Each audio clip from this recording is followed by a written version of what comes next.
Good afternoon. We'll hear from the Secretary General and then take some questions. Good afternoon. We have just concluded a productive meeting of NATO foreign ministers. Our discussions focused on our support for Ukraine. We all want to stop this war, but the paradox is that the better we prepare for the long haul, the sooner the war can end.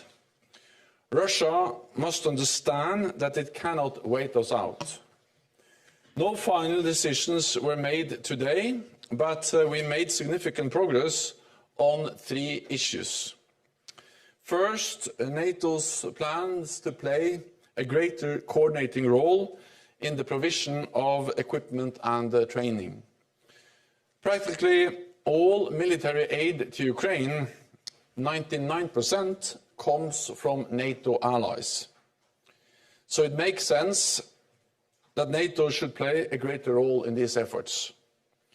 This will enable us to use the NATO structures to put our support on a firmer footing, provide more predictability to Kiev, and address both immediate and longer-term needs. Secondly, I have proposed that allies commit to a multi-year financial pledge for Ukraine. Since Russia's full-scale invasion in 2022, allies have provided approximately 40 billion euros worth of military support to Ukraine each year. We must maintain at least this level of support each year for as long as necessary. I have also proposed that allies should share this burden equitably. This will improve accountability and give Ukraine the predictability they need to plan for the long term. Finally, we discussed Ukraine's path to NATO membership. Allies agree that Ukraine's future is in NATO, and we are determined to make progress in charting this path. Membership will be Ukraine's ultimate security guarantee. It will ensure a lasting peace and provide the stability needed for reconstruction. Let me add this on Allied support and the question of escalation. Russia started this war. They annexed Crimea in 2022. And in 2020, they annexed Crimea in 2014. And in 2022, Russia's full-scale invasion of Ukraine began the bloodiest conflict in Europe since World War II. Russia is striking hospitals, schools, and shopping malls. Russia is bombing power and water infrastructure. Russia is killing Ukrainian civilians.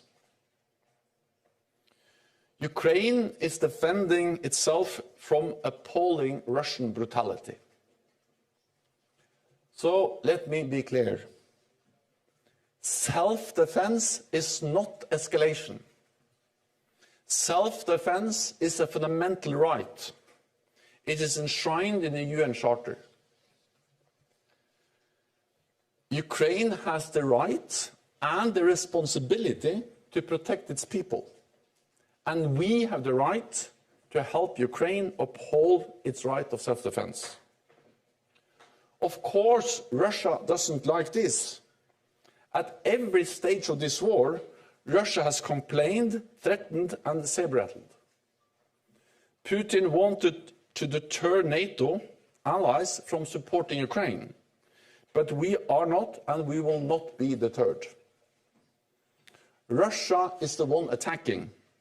Russia is the one escalating, most recently by opening a new front in the Kharkiv region, and with waves of new strikes on Ukrainian citizens.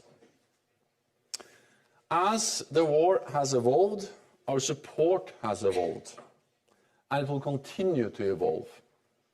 I welcome that allies are providing many different types of assistance, and at the NATO summit, will put NATO's support on a firmer footing for the long haul.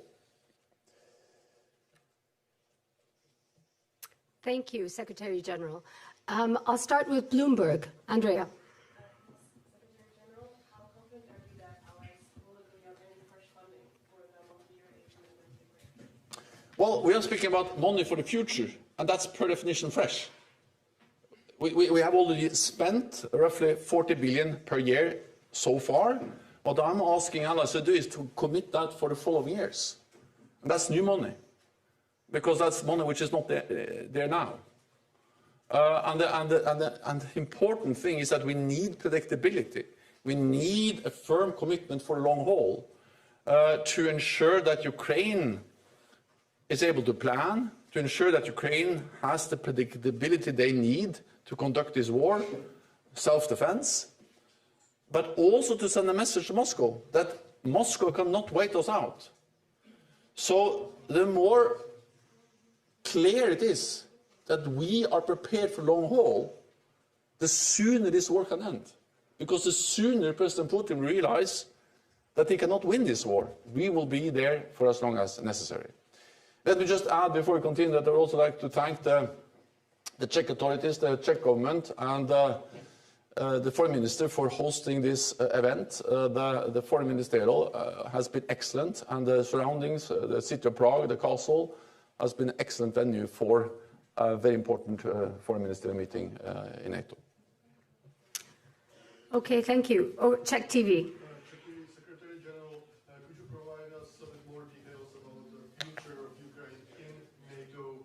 Do you have some timing in your mind? Is it years or a long future? NATO Allies agree that Ukraine will become a member of the alliance. We are working on how to move Ukraine closer to membership. At the Vilnius summit, we agreed on important steps. We removed the requirement for something called membership action plan, meaning that we turned the membership process for Ukraine from a two-step process to one-step process. And we also agreed a comprehensive package for interoperability to ensure that Ukraine comes closer to NATO standards, doctrines, and full interoperability with NATO. Then I hope that at the summit in Washington we can take further steps. And I also believe strongly that the fact that we will most likely establish a mission providing or a stronger structure for providing support to Ukraine, that will also help to move Ukraine closer to membership. And of course, anything we do together with Ukraine will help them to come closer to membership. So allies agree that Ukraine should be a member, but the timing of the invitation depends on when there will be consensus and when the conditions are met. Thank you. Dan. Thank you. The announcement yesterday decision yesterday by the U.S., Germany, and maybe some other allies about possibly striking into Russia, retaliatory strikes into Russia, seems to be the latest example of NATO members coming around to a position that Ukraine and some allies have been begging for a long time, often less than what Ukraine wants, but actually relenting. Over the past day, has there been any discussion, or is there any ongoing discussion about trying to get more ahead on some of these tactics and enabling Ukraine to do more to actually pursue the strategy that you've outlined? Thank you. As this war has evolved, NATO's support has evolved, and I welcome that allies are easing restrictions on the use of weapons. We need to remember what this is. This is a war of aggression. Russia has attacked Ukraine, and Ukraine has the right of self-defense, and the right of self-defense includes also striking legitimate military targets in Russia. And the fact that Russia has launched a new offensive, that they have escalated the war by opening a new front in the north, trying to move towards Kharkiv or into the Kharkiv region, demonstrates that when they now are attacking Ukraine from inside Russia, on the other side of the border, where when the borderline and the front line is more or less the same, then of course the only way to attack behind enemy lines is also then to attack into Russian or to strike into Russian territory. allies are providing support in different ways. Some allies have never imposed any restrictions. Other allies have eased their restrictions. We just need to be vigilant. We need to adapt and evolve our support as the war evolves. And of course, we address these issues in the meeting today, and will continue to coordinate very closely. That's also one of the reasons why I believe it will be helpful to have a stronger NATO coordination and a long-term financial pledge in line with what I have proposed. Okay, Fats, Thomas, over there. Over there. Yeah, thank you. Thanks a lot, Thomas Kutschka, Frankfurter Allgemeine Zeitung. Secretary General, again, 2 questions on the multi-year pledge. So do I understand you correctly that you no longer call for allies to make commitments for the time after the war? Because, of course, the 40 billion refers to wartime contributions. And secondly, when you say that the burden should be spread equitably among allies, are you referring to the NATO spending key, so contributions to common costs at NATO? Thank you. So we will now start the work on the details of such a financial pledge, and there's no way I can go into all the details before I have presented them to all the allies and before we have worked through those details. But I strongly believe that we need a financial pledge, both to address immediate needs, but also to address the need to build a future force. So this is about making the Ukrainians able to defend themselves today and to deter future attacks in the future.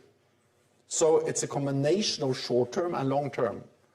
And of course, many of the things we do now as immediate responses to the immediate needs, for instance, providing F-16s, is part of the immediate response, the immediate needs for Ukraine to defend themselves today. But of course, many of those capabilities will also be part of the future force to deter any attack in the future. So I think this distinction between the future force and the needs today is a bit artificial. These things are linked, and therefore I think also it makes sense that NATO plays a role both in building the future force and in coordinating the support for helping the Ukrainians to deter aggression or to defend aggression today. Then again, details on burden sharing. We have to come back to that. But of course, GDP has been used before. GDP is a way that reflects in a way the economic strength, the income of each and every country. So when we discuss burden sharing in NATO, that's at least one option we can look into. And again, I can be more precise later on in this process. And at the summit, I expect to be able to tell you all the details. Okay, thank you. Over to New York Times. Hi, Secretary General. Edward Wong from the New York Times. Earlier in the war, one of the main reasons why restrictions were placed in the US on the use of weapons by various allied countries was because of the fear that President Putin would order the use of a tactical nuclear weapon in the battlefield in Ukraine. I'm wondering what has changed in that assessment. Do you have new intelligence that shows that the threshold is higher than you previously believed?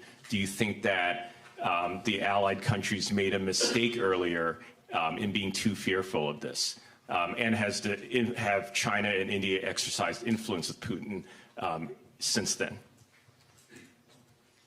I think we need to understand that these are national decisions, and different allies have provided different types of support, and many allies have not imposed any restrictions. So that's nothing new, that NATO allies don't have restrictions. They give the weapons to Ukraine, and of course they all assume that they will be used also in line with international law, but international law also opens up for the use against military targets in Russia, because that's part of self-defense. Then other allies have had more restrictions, but some of these restrictions are now eased or reduced, reflecting that the war has changed. Because now the front line is not inside Ukraine. Most of the fighting so far happened deep inside Ukraine. But now the fighting is in Kharkiv region on the border between Russia and Ukraine, and then it makes sense also then to adapt any restrictions that would make it impossible for the Ukrainians to hit back against artillery positions, missile positions in Russia, directly attacking Ukrainian forces or Ukrainian cities. President Putin has threatened NATO allies since the beginning of the war.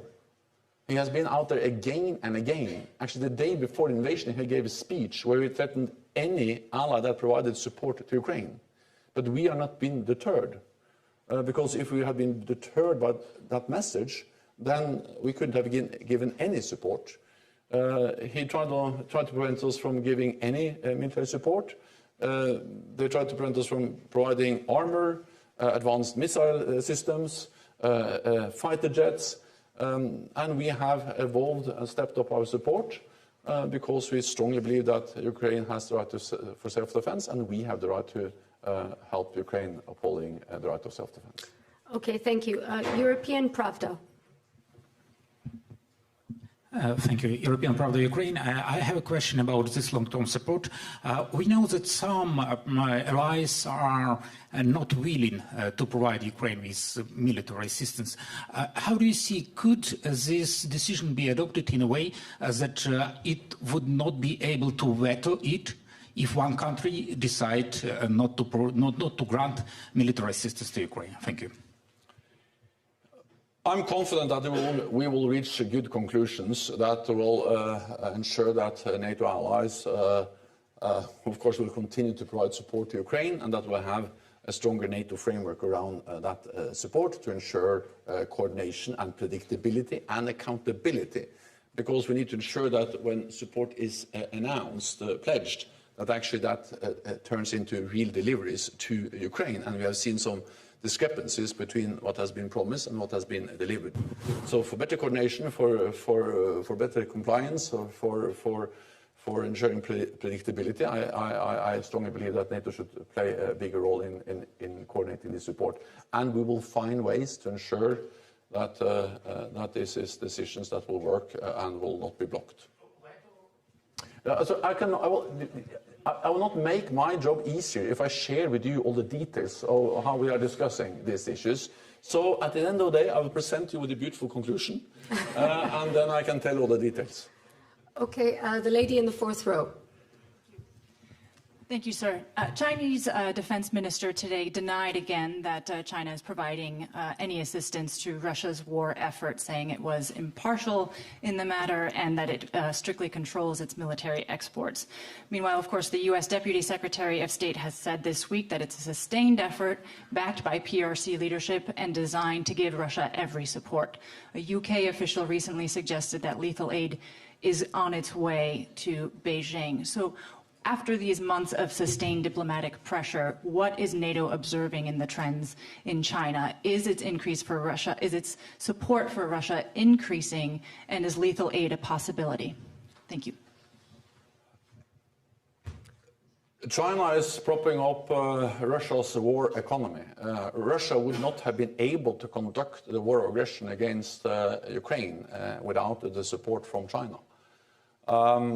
China is delivering big amounts of dual-use equipment, advanced electronic equipment, including high-end technology and semiconductors, and 90% of the microelectronics that Russia imported last year came from China.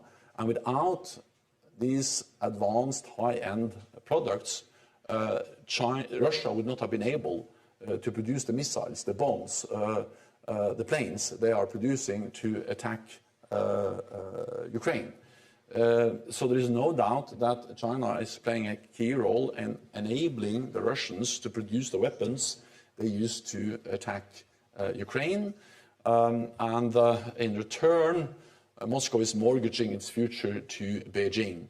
And then on top of that, you have North Korea providing big amounts of ammunition, and Iran providing drones and other types of weapons to Russia.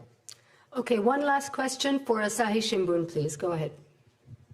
I would like to ask you about the Indo-Pacific partners and what will be discussed in the July summit with Indo-Pacific partners, and is there any progress since last year? Yes, and I think the war in Ukraine and the issue just addressed about how China is playing an important role to enable Russia to attack Ukraine demonstrate that security is not regional anymore. Security is global. The war in Ukraine is something that can take place because North Korea, Iran, and China are providing support to Russia. So it demonstrates the link between Europe and Asia-Pacific, and what happens in this Asia-Pacific matters for Europe and vice versa. So I look forward to welcoming the heads of state and government from Japan, South Korea, New Zealand and Australia. We strongly believe that we should strengthen our partnership with these countries, not least to address the challenges that China poses to our security. And of course, this matters for these partners, it matters for us, and therefore we need to strengthen our cooperation as we will do at the summit in Washington. Thank you, Secretary General, and thank you all. Thank you so much.